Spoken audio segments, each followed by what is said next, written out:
Hello everybody, welcome back to Buzzard-Roost. I am Buzzard. I know it's been a while since I've done a video.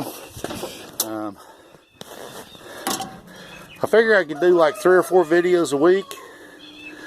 And even though I can do them, it takes away a lot of the time for me to do stuff around the house. For like example, getting some gardens going.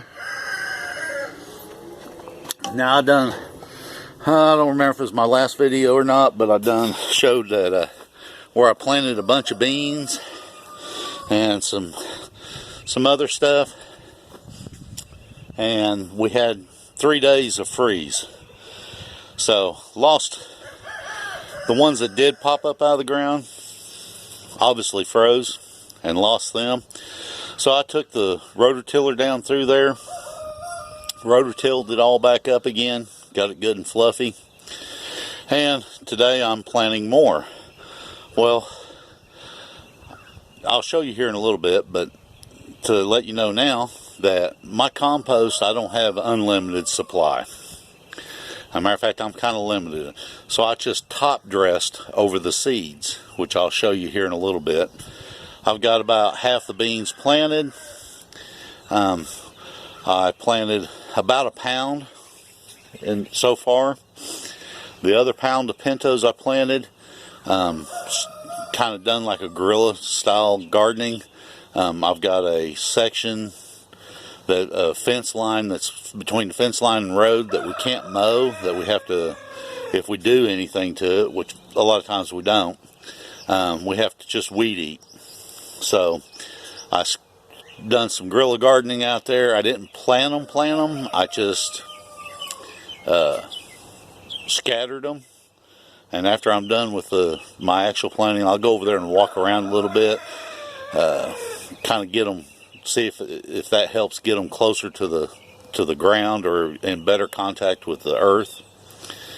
But show you some of my compost here. Oh, I don't know how well you can see that.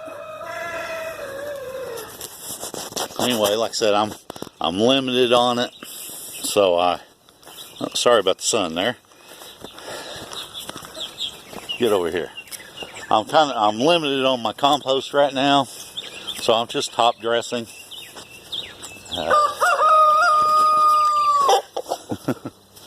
I got too many roosters. I need to cull them down. Of course, 2 of them are so old and tough that you'd have to slow cook them for about 3 or 4 days before you could be able to get the meat off the bone, I think. But anyway, show you my other ones. That right there is an old coop that I made to pasture the chickens with. It was way too heavy, so it ended up not being used very much. So I need to dismantle that and get rid of it. I don't know if I've ever shown a close shot of my chicken rickshaw.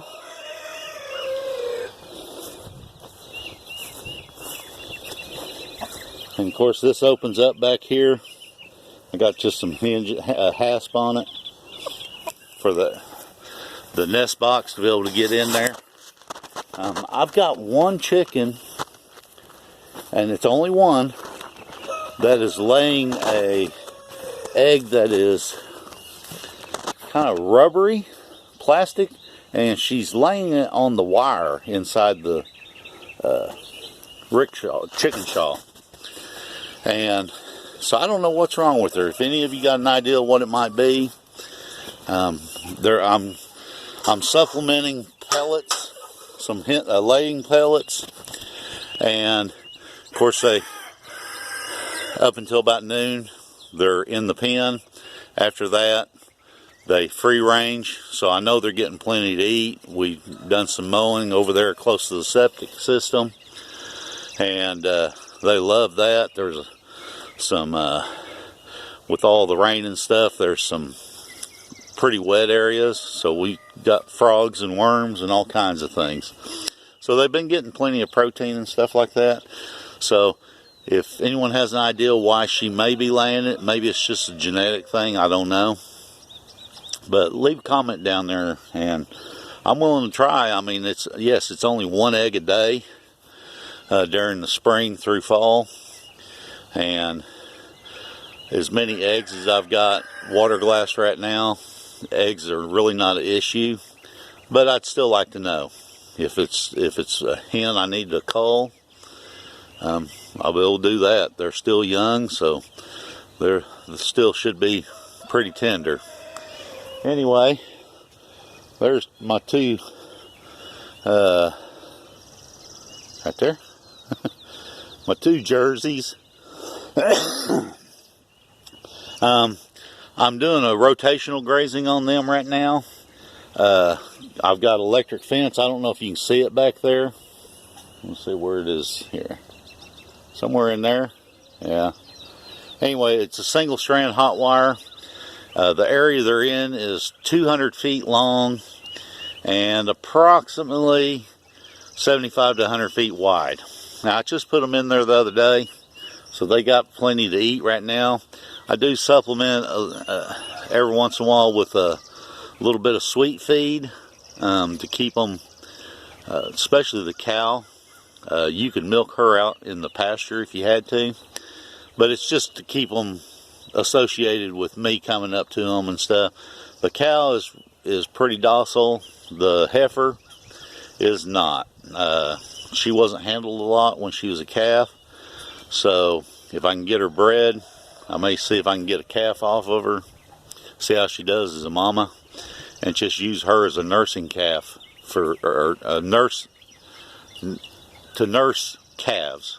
Hopefully she'll, if that works out pretty good, hopefully she'll take to calves that are not hers. Anyway, kind of show you what I've done here. I don't know how well you can see that. I've got strips of the compost. Like I said, a little bit of a top dressing. And let's see, one.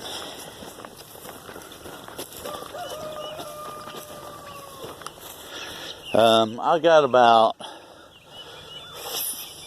let's see, that's about 75-foot row done in pintos again. See if I can, there it is. But you can see where I just top dressed over the, I put them 3 wide. They're about 6 to 8 inches apart. I know that's a little tight, but I don't know if they're all going to come up. If they don't, if more come up than what the space allows, I can thin them out. Now that is the pinto beans. Sorry about the sun here. Woo. This row here is about 4 feet wide. Man, these allergies. It's one thing about getting old, man. I started getting allergies. Anyway, it's about 4 feet wide, and looking at it, I'd say about 75 feet, 50 to 75 feet. So I'll be able to get quite a few in there. I'm just going to put Great Northern beans there. They are a bush type bean, so you can plant them a little bit closer. You don't have to worry about them sprawling all over the place. And the pintos, you don't know. They don't put on there if it's a terminate or indeterminate, or a pole or a bush. And you got about a 50-50 chance of either one. Let me walk over here. Fruit trees. I don't know how well you can see them. I don't think I lost any on them, on any of the fruits. We did take 55-gallon trash bags and put over them.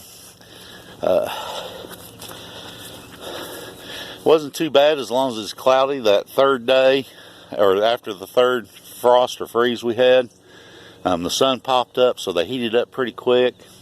I did get the bags off of them, but just some of the leaves, very few, were showing signs of heat, where they was wilting and stuff. Let me see if I can turn this around here and get up in the shade.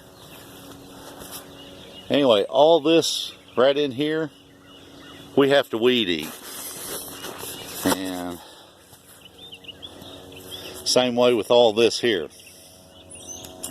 We can't get the riding lawnmower or anything down it, so we have to weed eat it. So what I done is I just scattered the beans in that section. The second section I showed you there, I will put the Great Northerns in there. And then there's, as you already know, there's 2 other properties, well technically 3, that they do pay the taxes on the property, but no one's lived out there for 30-40 years. I've talked to them, the one of them, about purchasing it, and they're really not interested. Don't know why. Their kids don't want to move out here.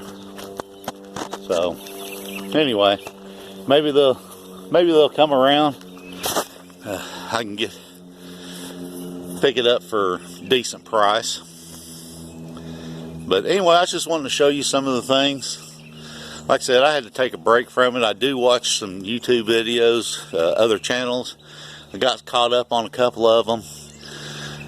I want to do a video or 2. Well, I won't tell you about it now.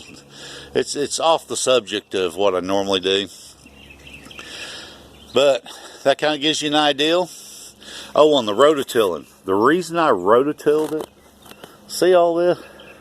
That's what those sections look like before.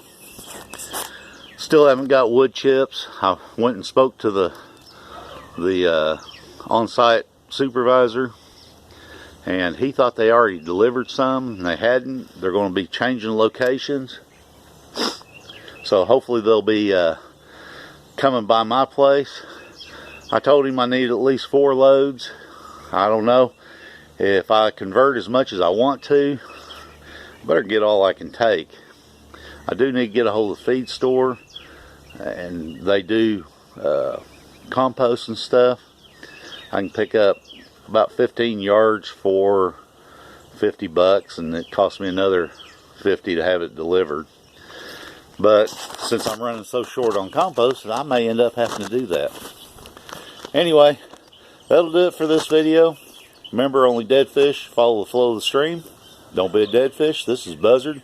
See ya.